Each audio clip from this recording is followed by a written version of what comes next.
नमस्कार दोस्तों, आपका बहुत बहुत स्वागत है मेरे आपके अपने YouTube चैनल थार पारकर गाय में।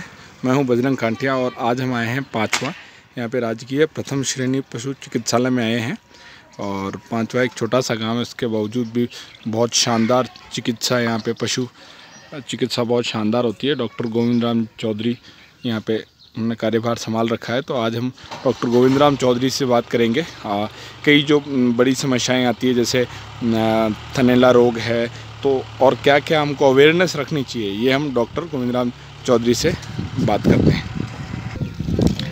पिछली बार जब हमने गौपालकों से जानकारी ली थी तब उन्होंने बताया था कि डॉक्टर साहब जो है पशु चिकित्सालय आप जाके एक बार गवर्नमेंट हॉस्पिटल जाके एक बार आप वीडियो बनाएं तो आपको वहाँ पे दिखेगा गाड़ियाँ आती है। अभी हम थोड़े से लेट हो गए, अभी काफ़ी रश था, गाड़ियों पे गाड़ियाँ आ रही है, एक के बाद एक पशु आ रहे हैं जा रहे हैं। मतलब इतनी ज़बरदस्त चिकित्सा यहाँ पे होती है कि भीड़ पर भीड़ लगी रहती है, लोगों की बहुत भयंकर गाड़ियाँ आ रही है। तो आज हम जो मुख्य हमारा विषय है सर थनैला रोग, तो उसके बारे में हम अभी डॉक्टर साहब से जानेंगे कि जो थनैला रोग है वो प्रमुख इस कारण से होता है और हम कैसे अपन उससे बच सकते हैं। तो ये अपन अभी डॉक्टर साहब से जानेंगे।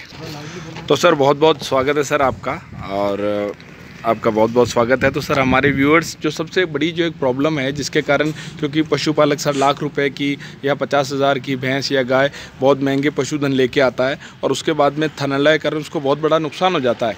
तो आपसे जानना चाहूँगा कि किस प्रकार जो है वो कुछ चीज़ों का ध्यान रख के या अवेयरनेस से वो इन सब चीज़ों से बच सकता है। तो आप सर थनैला के बारे में कुछ बताइए सर प्लीज़।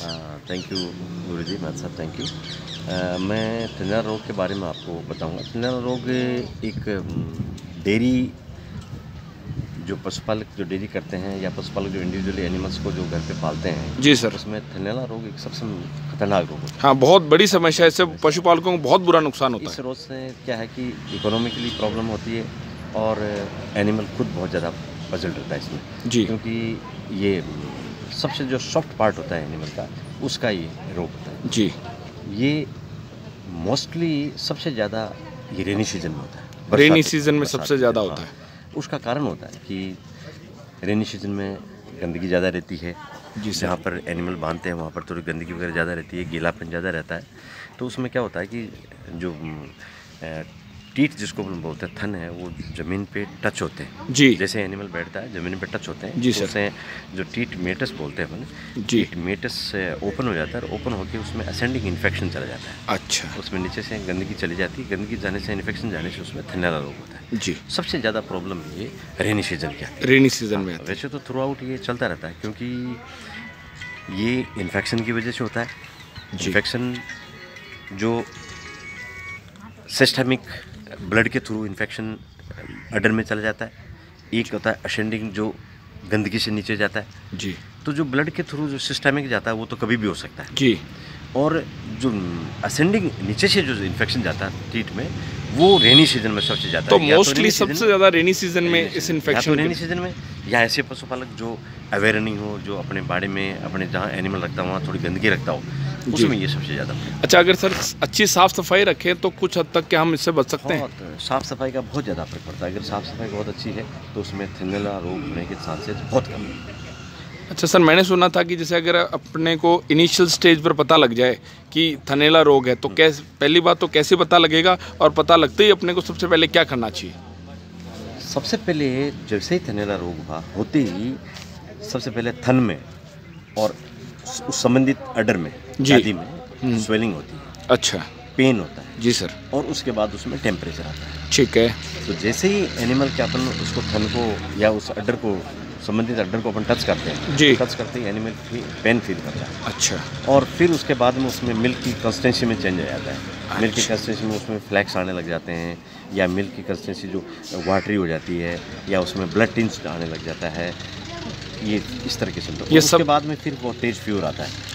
फीवर, तो ऐसी कंडीशन होते ही आपको सबसे पहले दो चीज़ करनी है जो आपको खुद को पशुपालक को करनी है। नंबर 1 थिंग, अडर का पीएच चेंज करने के लिए आप उसको कम से कम 250 ग्राम गुड़ जी, 250 ग्राम गुड़ आप तुरंत पिला दें उसको जी सर, और उसको कोल्ड फर्मेंटेशन करें, ठंडे पानी से उसको धोएं जी। जब तक आपके पास डॉक्टर या कंपाउंडर नहीं पहुंचता है पशुपालक के पास में, तब तक आप उसको ये काम करें।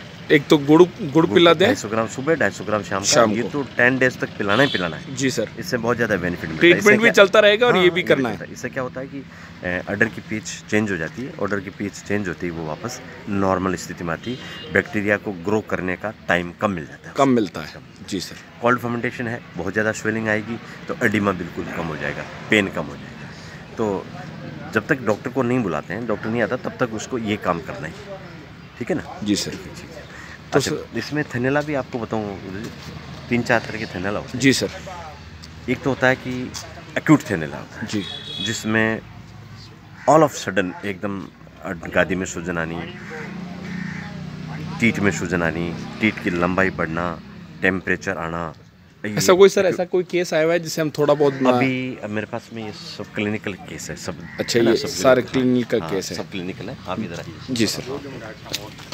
तो इसमें अपन देखेंगे कि थोड़ा सा, मतलब मेरा मकसद जो है वो ये कि अपने को थोड़ा बहुत थनैला के बारे में कुछ इनिशियल जानकारी मिले। तो इसमें क्या है? जी सर। क्लिनिक जो मेस्टाइटिस होती है ना। जी सर। इसमें क्या है, आप देखिए, एक अडर शॉर्ट हो जाता है, एक अडर छोटा हो जाता है। ये आप देखिए, ये बड़ा टीट है, ये टीट छोटा हो गया। इसमें सब क्लिनिकल मेस्टाइटिस डेवलप होने लग गई है इसमें। जी सर। है ना, ये छोटा हो गया, इसमें सिक्रीशन कम होने गया, इसमें सिक्रीशन फुल है। अच्छा, ये धीरे धीरे श्रिंकेज हो जाएगा, श्रिंकेज को ऑटोमेटिकली बंद हो जाएगा। अच्छा। अगर इसका ट्रीटमेंट नहीं करेंगे तो। अगर टाइमली सर अगर ट्रीटमेंट हो जाए तो। हाँ, तो ये जैसे टाइमली ले आए तो इसका ट्रीटमेंट हो जाएगा। इसका ट्रीटमेंट हो जाएगा। अच्छा, तो ये भी एक प्रकार का मतलब थनैला रोग है, थनैला रोग पार्ट है, जिसको सब क्लिनिकल मेस्टाइटिस। क्योंकि सर सबसे बड़ी जो दिक्कत ये आती है कि जो पशुपालक को पता नहीं लगता है कि थनैला हुआ है, वो थोड़ी सी लापरवाही कर देता है और उस लापरवाही में उसका पूरा थन चला जाता है। इसमें क्या होता है कि इसमें मिल्क की कंसिस्टेंसी चेंज नहीं होती। अच्छा। न फ्लेक्स आते हैं न कंसिस्टेंसी। इसमें तो धीरे धीरे टीट की शॉर्टनिंग होने लग जाती है। अच्छा, तो ये अलग प्रकार का थनैला है। जी बिल्कुल, ये पार्ट ऑफ थनैला है। अच्छा, ठीक है ना। जी सर। तो सर बहुत बहुत धन्यवाद थनैला के बारे में जानकारी देने के लिए। Thank you. Thank you sir.